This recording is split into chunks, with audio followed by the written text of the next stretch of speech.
मेरे चैनल को like share subscribe and view करना मत भूलिएगा। आज मैं आपके लिए लेके आई हूँ अनुपमा की लेटेस्ट अपडेट। देखिए आज रात वीर और काव्या की शादी होती है या नहीं, आज हम देखने वाले हैं। आइए देखते हैं। राखी बहन कहती है कि तुम्हें अपने पापा की लेटेस्ट मूवी पता है? कभी हाँ कभी ना। लेकिन इधर वीर काव्या को शादी करने से मना कर देता है, बोलता है कि मैं ये शादी नहीं कर सकता। काव्या पूछती है कि क्यों? वीर कहता है कि क्योंकि मैं रेडी नहीं हूँ। और काव्या पूछती है कि लेकिन वीर तुम रेडी क्यों नहीं हो? इधर राखी बहन कहती है कि समधी जी ऐसे ही हैं क्या बचपन से? इधर बा कहती है कि नागिन चुप हो जा, नहीं तो मैं सच में तुम्हारे कान के नीचे सितार बजा दूंगी। इधर काव्या कहती है कि डिवोर्स होते ही हम दोनों शादी कर लेंगे, तुमने ही कहा था, और अब क्या हुआ? तुम शादी क्यों करने के लिए रेडी क्यों नहीं हो? Answer me debit. तुम्हें क्या पागल दिखती हूँ कि कभी शादी का वादा करोगे, कभी पीछे हट जाओगे और एक्सपेक्ट करोगे मैं चुपचाप खड़े होकर सुनती रहूँ? काव्या गुस्से से लाल हो रही होती है और बोलती है कि हर बार तुम्हारी नहीं चलेगी, तुम्हें शादी करनी ही होगी, नहीं तो मैं तुम्हें कोर्ट तक घसीट के लेके जाऊंगी और पूरे परिवार को भी नहीं छोड़ूंगी। और तुम ऐसा नहीं कर सकते क्योंकि मैं ऐसा होने नहीं दूंगी। अगर तुमने मुझसे शादी नहीं की तो मैं तुम्हें बर्बाद कर दूंगी, ये तुम्हें समझ लेना होगा। और मैं जान दे सकती हूँ तो जान ले भी सकती हूँ, ये तुम अच्छी तरह से जान लो। इधर अनुपमा काव्या को चुप कराते हुए बोलती है कि चुप हो जाओ, एकदम चुप हो जाओ, तुम्हें आगे कुछ भी बोलने की कोई ज़रूरत नहीं है। और दोनों को एक दूसरे के सामने खड़ी करती है और बोलती है कि तुम दोनों को क्या कहूँ, ज़रा भी शर्म नहीं है तुम्हें? उन्हें शर्म का एहसास दिलाती है। तमाशा करने से पहले तुम देख लो कि ये घर नहीं है, ये बेडरूम नहीं है, रिसोर्ट है, पूरी दुनिया यहाँ देख रही है। और आप दोनों क्या बच्चे हो जो बार बार आपका झगड़ा सुलझाने के लिए हम सबको बीच में पड़ना पड़ता है? और आपको शादी करनी है तो कीजिए, नहीं करनी है तो मत कीजिए, लेकिन हमारा जीना हराम मत कीजिए। लेकिन तुम सब ने हमारा जीना हराम कर रखा है। मैं तुम्हारे झगड़े के बीच में नहीं आना चाहती, तुम दोनों के बीच में नहीं आना चाहती हूँ, लेकिन मैं तुम्हारे बीच में से जा चुकी हूँ, डिवोर्स दे चुकी हूँ, लेकिन फिर भी हम मेरी जान नहीं छोड़ने को तैयार। शादी करनी है मत कीजिए, करनी है कीजिए, लेकिन ये आपकी मर्जी है। लेकिन कोई भी फैसला लेने से पहले एक बार काव्या की तरफ देखिएगा। मुझे ये औरत बिल्कुल भी पसंद नहीं है, ये एक नंबर की बदतमीज़ है और इसकी हरकतें। लेकिन फिर भी आपको तो ये पसंद है, आपने कहा तो 9 महीने का प्यार है, 9 साल का प्यार है। प्यार किया, पत्नी को धोखा दिया, पत्नी को छोड़ दिया, घर को तोड़ दिया, बच्चों को छोड़ दिया, लेकिन आपने ये सब इसलिए किया था कि आप ये सब एक दिन इसे भी छोड़ दें। और तुम इसके लिए दूसरी औरत बनी, ताने सहे, मेरा घर बर्बाद कर दिया, अपनी ज़िंदगी भी बर्बाद कर दी, सिर्फ इसलिए ताकि 9 साल के बाद तुम इन्हें ज़रा धमका के ज़बरदस्ती शादी करो। 9 साल तक आप लोगों ने दोहरी ज़िंदगी जी है। इसने सहेली होने का ड्रामा किया और आपने पति होने का ड्रामा किया। मेरी नज़रों में आप फिर भी सही थे, लेकिन आप अपनी नज़रों में तो उसी दिन गिर गए होंगे जिस दिन आपने मुझसे पहली बार झूठ बोला। और तुमने भी काव्या, सब कुछ करने के बाद भी मेरे सामने आकर खड़ी हो जाती थी रोज़ सुबह, और आपका सर भी शर्म से झुक जाता होगा जब आप रोज़ मुझे रेडी हुए देखते होंगे। मैं इस परिवार के लिए, झूठ के लिए, सबके लिए, इस परिवार के लिए सिर्फ 1 साल सहा है, लेकिन आप लोगों ने तो इस झूठ को 9 साल झूठ सहा है और अपने आप से आंख मिलाने के लायक नहीं बचे। ये सब किस लिए? ताकि एक दिन आप दोनों एक दूसरे को छोड़ दें। पता आप दोनों को क्या अच्छा लगा एक दूसरे में, लेकिन आप दोनों एक दूसरे से प्यार करते थे। आपके अंदर का अहम और इसके अंदर की कड़वाहट, ना खुश रहेंगे और ना खुश रहने देंगे। जानती हूँ आप किसी और से नहीं, अपने आप से नाराज़ हैं, लेकिन इसकी सिफारिश नहीं कर रही हूँ मैं। इसकी हरकतें की सिफारिश कोई भी नहीं कर सकता जो इसने आज किया है। मैं आपकी खुशी के बारे में बात कर रही हूँ। आपको क्या चाहिए? आप खुश नहीं रहेंगे तो पूरा परिवार खुश नहीं रहेगा, मेरा परिवार खुश नहीं रहेगा। और 9 साल आपने इसे प्यार किया है। अब आपकी मर्ज़ी है कि 9 साल के प्यार में और 2 पल की खुशी में आप किसे चुनते हैं। और काव्या तुम भी, अगर तुमसे शादी नहीं करना चाहते कि तो आप ज़बरदस्ती क्यों कर रही हो? काव्या कहती है कितना सब करने के बाद मेरी फ़िक्र क्यों हो रही है? अनुपमा कहती है कि मुझे तुम्हारी फ़िक्र नहीं है, मुझे फ़िक्र है तो बस अपने परिवार की। अगर तुम ज़बरदस्ती इस घर में चली जाओगी तो तुम खुद भी दुखी रहोगी और मेरे परिवार को भी दुखी रखोगी। और तुमने इसे ज़बरदस्ती शादी कर भी ली और कल को ये ज़बरदस्ती छोड़ के तुम्हें छोड़कर चले गए तो तुम तब क्या करोगी? इसलिए जीतना सीखो काव्या, छीनना नहीं। प्यार के लिए एक औरत से उसका पति चुरा लिया, एक माँ से उसके बेटे को दूर कर दिया, एक पिता और बच्चों के बीच में आ गई, और फिर इतने सारे रिश्ते बर्बाद करने के बाद कम से कम उसे तो बर्बाद मत करो जिसे तुम प्यार करती हो। अगर आप प्यार करते हैं इससे तो इसका हाथ थाम कर इसे शादी करने की भी हिम्मत कीजिए। मैं जानती हूँ 1 साल से अकेले रहने का दर्द क्या होता है, लोग क्या कहते हैं। पति से अलग हुई और परिवार छूट गया, घर छूट गया, तलाक तक दे दिया। उसके बाद समाज में रहने के बाद तो लोग और तलाक लेती है तो चलती है, सड़क पे चलती है तो एक दूसरे को इशारे करके कहते हैं वो जा रही है जिसने तलाक लिया। इससे अपने बच्चों को दूर रखते हैं कि इससे बात मत करना कि इसने अपने घर तोड़ दिया। अनजान लोग भी एक दूसरे को इशारे करके कहते हैं वो देखो जिसने वह जा रही है, जिसने तलाक लिया है। और बड़े बूढ़े भी आकर यही सब बातें आके कह जाते हैं।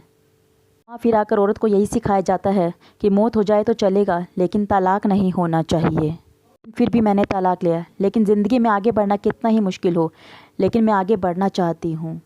मैं तो आगे बढ़ चुकी हूँ, अब आपकी बारी है। आप भी हिम्मत कीजिए, उठाइए कदम। शादी करने की हिम्मत है तो शादी कीजिए, नहीं करनी है तो मत कीजिए। डॉक्टर बोलते हैं कि वीर तुम्हें जो भी फ़ैसला लेना है अपने दिल से लीजिए। इधर काव्या बोलती है कि हाँ या ना फैसले लेने का तुम्हारे पास अब कोई टाइम नहीं है, या तो तुम्हें जेल जाना है या तुम्हें शादी करनी है, तुम्हें अभी डिसाइड करना होगा। इधर पूरा परिवार वाला उन दोनों को देख रहा होता है और आदित्य भी, डॉक्टर साहब भी। इधर वीर ये सब सुनकर गुस्सा होता है और बोलता है कि तुम्हें जो करना है करो, मैं तुम्हारी बिल्कुल नहीं सुनूंगा, लेकिन चाहे मुझे कितनी भी बड़ी कीमत चुकानी पड़े। इतने में काव्या बीच में बोलती है और बोलता है क्या वनराज कि अभी मेरी बात पूरी नहीं हुई है। तुम लोगों को लगता है कि मैं यहाँ से डर के भाग गया था? नहीं, मैं थोड़ा सा ब्रेक लेना चाहता था, यहाँ मेरा दम घुट रहा था, मेरी सांस नहीं आ रही थी, इसलिए मैं यहाँ से थोड़ी देर के लिए दूर चला गया था। मैं थोड़ी देर के लिए दूर क्या चला गया, लेकिन तुमने यहाँ पर तमाशा खड़ा कर दिया। मेरे घर वालों को मेरे डराया, धमकाया और जेल भेजने की धमकी दी। ऐसे करने की हिम्मत भी कैसे हुई? तुमने सुनी मेरी बात, मैं क्या कह रहा हूँ? डरते हुए अपनी हाँ में अपनी गर्दन हिलाती है।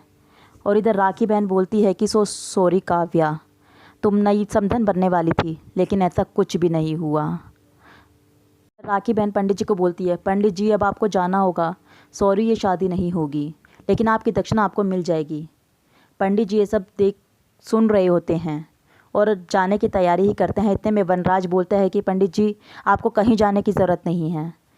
और वीर काव्या को बोलता है कि अब ये शादी होगी, लेकिन डर के नहीं, प्यार से। अनुपमा को सुनाता है ये कहते हुए। भी परिवार वाले वी की तरफ देखते हैं, अनुपमा, सारा परिवार।